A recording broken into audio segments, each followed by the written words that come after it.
Let's move into our information for today. We're building on the topic, changing our beliefs, updating our beliefs, because I don't know about you guys, but most of my beliefs had nothing to do with who I really was as a person. They were all the adaptations of who I had to be to survive. We're a group of people, we're all going through different things. Even though we have some similarities, we're still individuals with our own unique nervous system, our own unique circumstances. But what we do have in common is that whatever we're working through, our beliefs affect that. Our beliefs either help us or hinder us. So, regardless of where you are in your journey, really working with beliefs is super helpful. Okay, so we started week one with just naming the belief that is. I do these recaps because the nervous system learns through repetition. So when we notice the belief that's active and we start to notice the sequence, it helps us to be more conscious of it. We can't work with a belief that's in our unconscious from our conscious mind. So the sequence is the external event that triggers it, right? We don't choose to be triggered. I've never chosen to be triggered. My body just notices something in my environment, and sometimes it doesn't even make sense. So just throwing that out there. It could be a color, it could be an expression, it could be a place, it could be a tone of voice, right? But that's the sequence starts with that external stimuli, and then it's like something gets turned on inside of us. It could be the belief, I'm not safe speaking up. And then the emotions with it, right? What is the emotion? Fear. The first step of this month was to just start noticing that. Week two, all we did was find a way to reframe the belief in a comfortable way. So, for example, if in week one, my belief was I'm not safe to be confident, and I try to say, oh, I'm safe, I'm allowed to be confident, that might feel too much. And so now that's going to trigger threat. So in week two, we learned wording is so important. So it could be, I'm not safe to speak up. I'm not safe to be confident becomes or starts to have the choice. I'm learning. I'm learning to trust that I can be confident, or I'm learning to um, speak up in confidence, knowing that the right people will respect that. Finding the wording. So I'm curious, did anyone and you can yes or no in the chat box, was it helpful to word it in a way and notice how your body responded to it?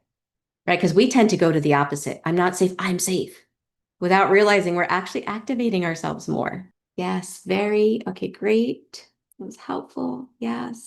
Beautiful. My belief was my feelings and opinions were not valid. I was made to believe I had to comply. It brought up anger. Understandable. Anger is your body's communication of saying, I don't like this. This is crossing a boundary. And I had to work with that. Now I'm learning to speak up, even if others don't agree. Beautiful. Small, manageable change is very helpful. Wonderful. That change of wording allows the brain to see the possibility without spiking a threat response. We're just going to build a little bit on it this week.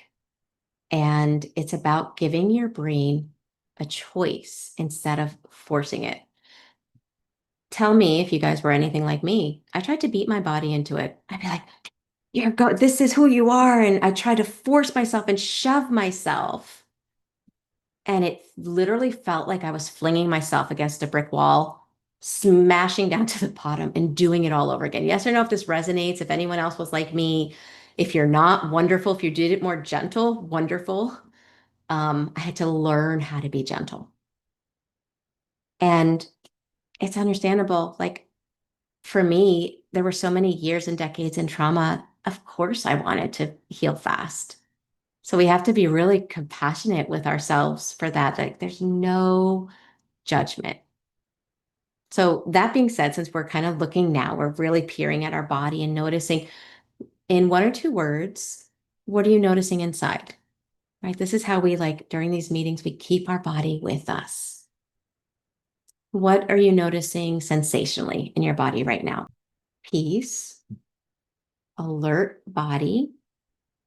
So notice stillness at present. So notice we're all in different places. Body's tempted to freeze. Let's notice it all. And now we get to support our body again. So here's where we take a pause. And tapping is a great pause to do, especially for people that freeze. We can tap on our thymus and 2 inches above our belly.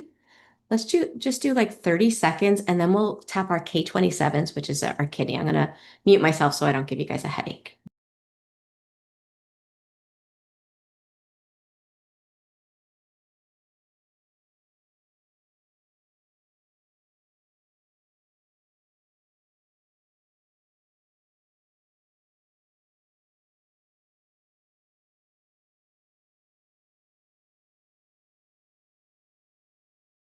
And now your K27s, you could either rub, it's right at your collarbone, or you could tap.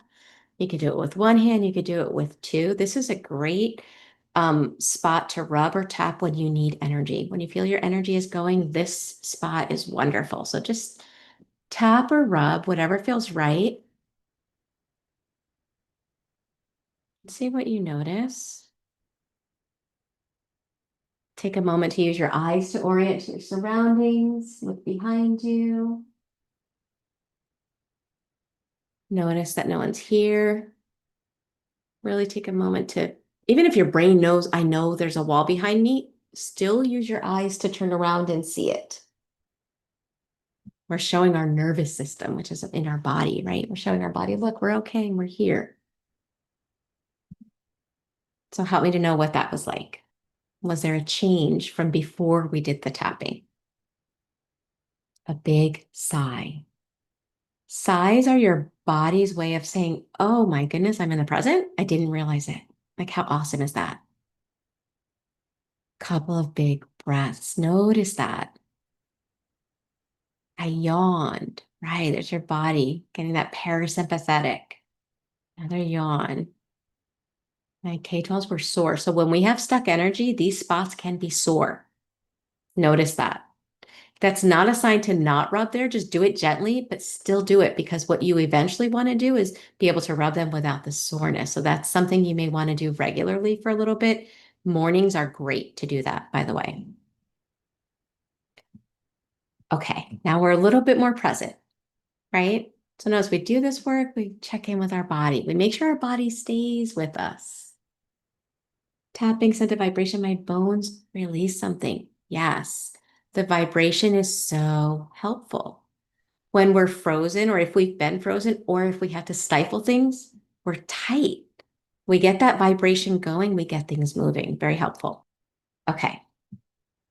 So we're going to build on what we're working on with our beliefs, and it's about giving your brain a choice.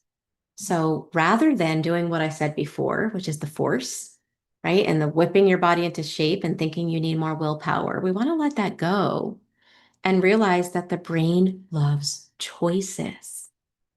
And it kind of makes me think of a freight train, right? Imagine a freight train, it's barreling down the tracks 80 miles an hour.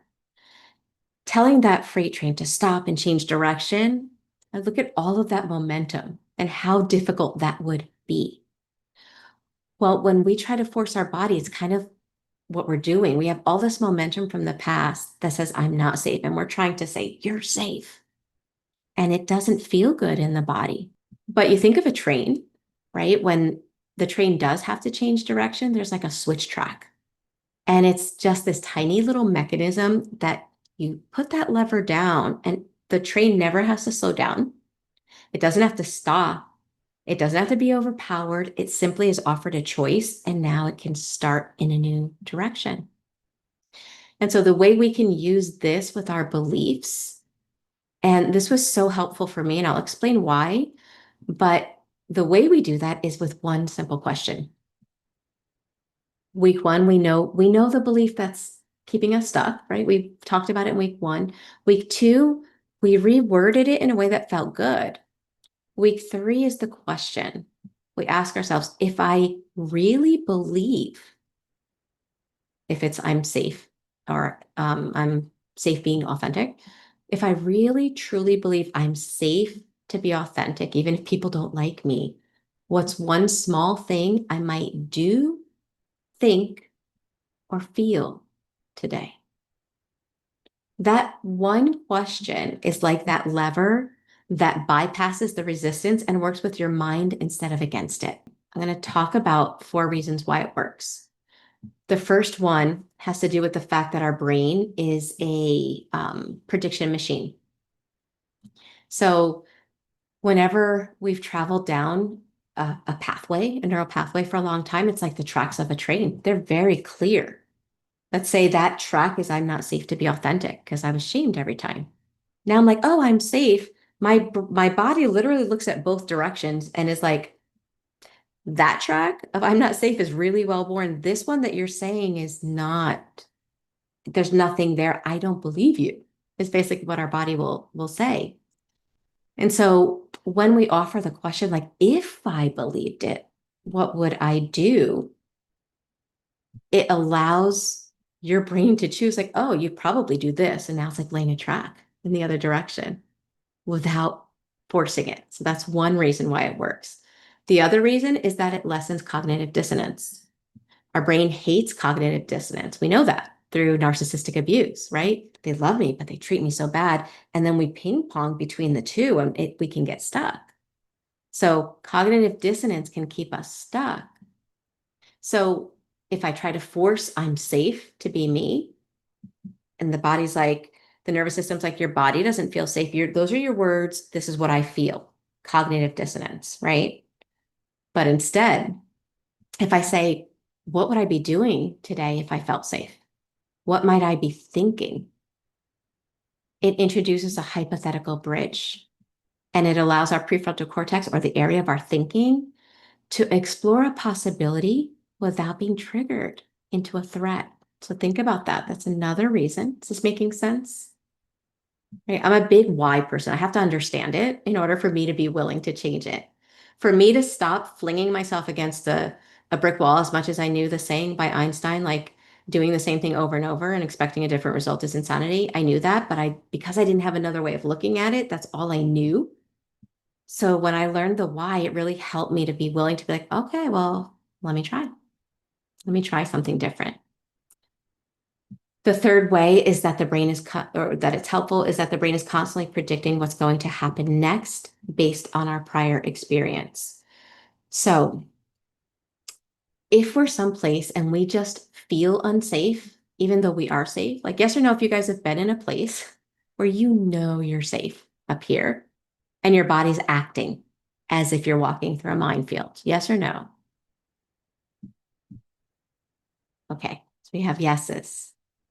So the reason is because the second the body senses the emotion, it starts scanning and looking for the danger and it no longer registers the safety. It doesn't even notice the beauty, the peace, the calm. It's like, nope, can't let my guard down. And so rather than forcing it, when we're gentle and we ask the question, what would be different if I believed I was safe? We're gently updating that prediction model. We're allowing space for new input without the charge. And then the last reason is because it gives us agency and the brain loves choice. It actually activates our reward center of our brain, the dopamine center. When we can be like, oh, what could I do? Feels way better in the body than you better do this. Think about that. Like it makes sense, right? So those are the reasons why we learn to give our brain a choice. When I was in a trauma loop remember, trauma loops are like thoughts. The external stimuli activates a thought, all the emotions. Once it's activated, we can spin without control, right? When I would ask myself, oh, what am I believing? Oh, I'm believing that I'm not safe. It made sense, that trauma loop. So I would ask myself, well, if I believed that I was allowed this or whatever felt right for me in that belief, instead of trying to force something different, my brain would follow. It's like, what would I be thinking? I probably wouldn't even be thinking about what other people are doing or saying or thinking. Oh, then what would I be thinking about? I'd probably be focused on this. Oh, it's like it opened up possibilities without forcing. Does that make sense? Okay. That being said, I challenge you guys, we're going to go into our breakout room. And for those that are comfortable, um, 3 questions. Like question 1, and you can choose which one you want to share in the breakout room. The breakout room is optional. So in the breakout rooms, they're usually between 3 to 5 people, and it gives us a chance to share because you guys just took in a lot of information. And so having the opportunity to share and to listen in a small group helps us to digest it a little bit better. So the questions, the suggested questions, one would be, what is the belief that is outdated that you're working on this month? You can share that if you want. Question 2 is, how did you reword it in a way that felt right? And then question 3, if you believed the new wording of your new belief, what might you do, think, or feel this week? So I hope you enjoyed this excerpt from this week's live meeting in the School of Transformation.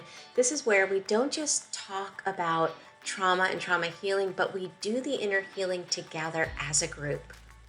If you're curious about wanting to attend one of our live meetings, but you're not exactly sure if you want to make the commitment to join the monthly membership, then I want to let you know that I have a free live webinar June 27th at 4 p.m. Eastern. The title of that webinar is How to Feel Safe in Your Body After Trauma. I invite you to come and join us for free. Come attend one of our live meetings so that you can see if this might be a resource that's helpful for you.